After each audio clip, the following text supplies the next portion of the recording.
I saw the bloke who invented Dolby THX sound present once, and he started like that. I just thought all presentations must start like that. I don't know why. Has anyone seen this film? Fantastic film, London Nobody Knows. It's basically James Mason wandering around London with his umbrella, poking at things. I'm going, oh, this is fascinating. For some reason it popped into my head when I was asked to talk here, because I think one of the things that's clear about sort of the advantage of cities is that what cities are about is kind of densely packed diversity. You know, that's what makes a city work. London as well as any other kind of city. And what we miss sometimes is the bit nobody knows, the bits on the edges, the diverse bits, the bits that don't necessarily get onto a stage like this. That's what kind of makes a city work. And if we're thinking about how London can be competitive and how the UK can be competitive in this world, there's kind of the big structural edge stuff that matters about, you know, broadband or number of engineers, that kind of stuff. That's important, that works. The only issue with that is it sort of tends towards replication. You tend to go, well, what does the Valley do? How do we copy that? What does New York do? How do we copy that? That's, you know, and that's important, but that's worth doing, but that doesn't necessarily give you an edge. I think what we also need to think about is the kind of cultural edge, not just the kind of the broad society, but also the technology culture. What is different and distinctive about the UK and London's technology culture that will kind of help us out? Because this is the sort of the real difference. This is that goes into the stuff that we're good at making, and this is subtle but kind of important. And I wanted to illustrate this. I was at a conference a little while ago. And a lot of designers talking about that kind of very familiar idea that designers tend to build the science fiction they grew up with. What they tend to go and replicate is the stuff that they saw when they were kids. And there was a bunch of American designers at this conference because they were, you know, leading the world in lots of things, and they kept talking about the Jetsons.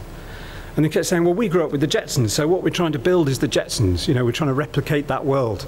And there was loads of stuff going around on Twitter from all the kind of British designers going, well, we didn't grow up with the Jetsons. We grew up with Thunderbirds and Jerry Anderson and models. We didn't grow up with screens. We grew up with things, with 3D things that you make. And actually, if you dive into the Thunderbird rabbit hole, which I recommend that you do, you realise that actually the people who made the Thunderbird models then went to Elstree and made the models for Star Wars in 2001 and all that kind of stuff. We grew up with the Thunderbird models. And I think, and this is tenuous, I think this is one of the reasons why the really interesting technology people you're going to hear about next, people like Alice and Matt and Jane and John, are making things that it's about 3D rather than just about screens. I don't know, but I think there's something infected the culture a little bit here about things rather than screens that gives the UK an edge. Anyway, what about us? As was said, I'm from GDS. Whoa, go on. There we are. Going backwards. I'm from GDS, Government Digital Service. We're part of the Cabinet Office. Cabinet Office mission is to make government work better. We're the people who do that digitally, basically. That's Maz and Di, two of our developers, outside number 10. That's a government mug. And that's a sign we bought on Portobello Market to make us feel more governmenty, basically. Our primary purpose is to deliver better services for users and to save taxpayers money. So our goal is to use digital to make things better for users and to save lots of money for taxpayers, both of which we seem to be doing okay at. Our first big product that we've launched is a thing called gov.uk, which I will show you now. There's a little video featuring my boss, Mike, and our head of content, Sarah.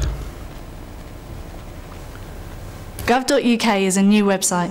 It's the best place to find government services and information. Gov.uk makes it simpler, clearer and faster for people to get what they need from government. It's got some step-by-step guides for things like employing new staff, which can make some complicated processes much easier to understand. You can work out things like maternity pay with the help of some very simple tools. And for things like bank holidays, we put the information most people are looking for right in the middle of the page. Gov.uk, it's simpler, clearer and faster. Have a look at www.gov.uk.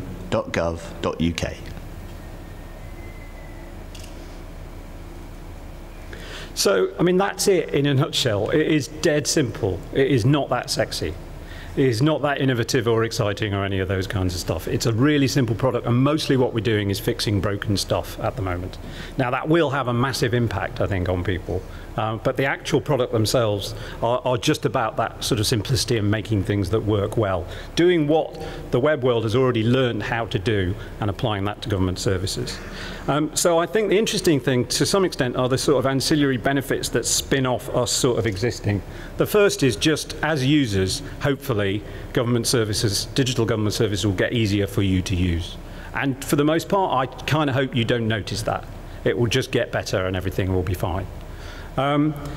But there are some things we're doing that I think might impact the tech industry.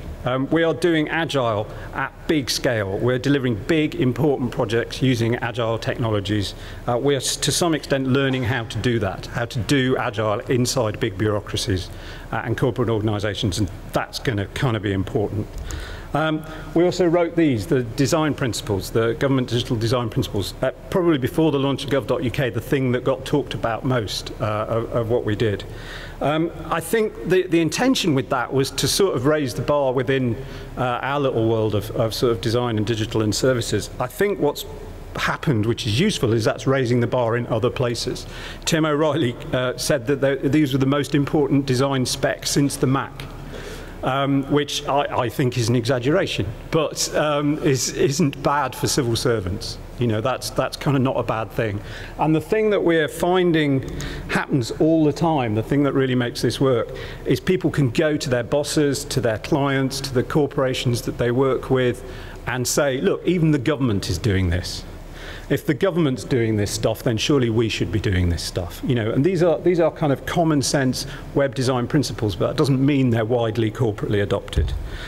And I think, and Gavin will talk way more about this than me, the other thing that's really important in this, our final principle, is kind of make things open. So we share our code on GitHub. You know, we blog regularly about everything we do, so we're sharing the processes, we're telling people how we do things as we do them.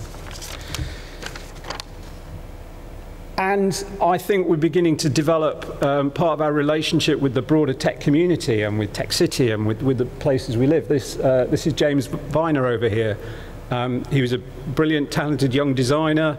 He's worked with us for 2 years, and I think we're starting to develop like a catch and release scheme now, where kind of James has had 2 years of experience working at scale on really big and interesting projects, and now he's left us and he's going to a fantastic startup called Poetica.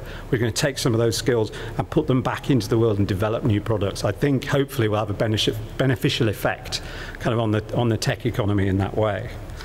And